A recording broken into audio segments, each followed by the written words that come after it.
আপনি জানেন কি সবচেয়ে সুন্দর মুহূর্ত কোনটি? যখন দীর্ঘ অপেক্ষার পর প্রিয় কেউ দরজায় কড়া নাড়ে।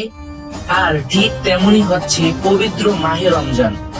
আমাদের হৃদয়ে এখন উৎসবের আমেজ, বাতাসে খুশির ঘ্রাণ। কেন এই আনন্দ জানেন? কারণ আমাদের রব আমাদের আরো একবার সুযোগ দিচ্ছেন নিজেকে বদলে ফেলার। আমাদের প্রিয় নবী মুহাম্মদ সাল্লাল্লাহু আলাইহি ওয়াসাল্লাম রমজান আসার 2 মাস আগে থেকেই দোয়া করতেন, হে আল্লাহ, আমাদের সকলকে আপনি রমজান পর্যন্ত পৌঁছে দিন।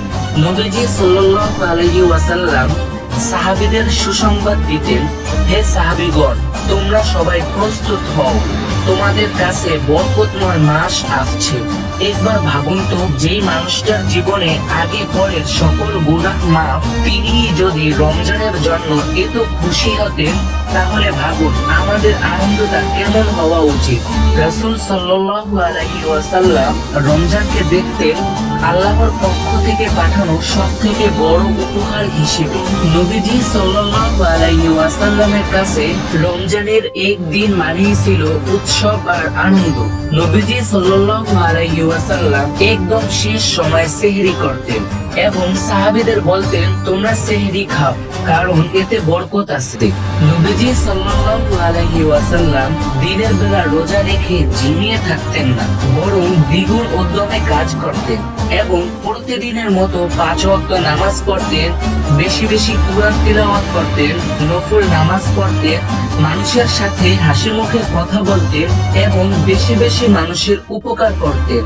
এবং ইফতারের সময় নবীজি সাল্লাল্লাহু আলাইহি ওয়াসাল্লাম দ্রুত ইফতার করে নিতেন এবং প্রত্যেকদিন তারাবিহ নামাজ পড়তেন। এবং রাসূল সাল্লাল্লাহু আলাইহি ওয়াসাল্লাম বলতেন, সারা বছরের রাতের চেয়ে রমজানের রাত মহা উত্তম, তাই তোমরা রাতে আল্লাহর ইবাদত করো।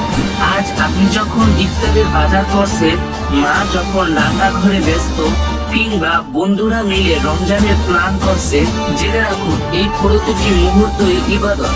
নবীজি সাল্লাল্লাহু আলাইহি ওয়াসাল্লাম চেয়েছিলেন আমরা যেন এই মাসটিকে আনন্দের সাথে পালন করি। এতক্ষণ ভিডিওটি দেখার জন্য ধন্যবাদ। আল্লাহ তাআলা আপনার অপেক্ষার প্রহর যেন রহমতে ভরে দেয়। আমিন।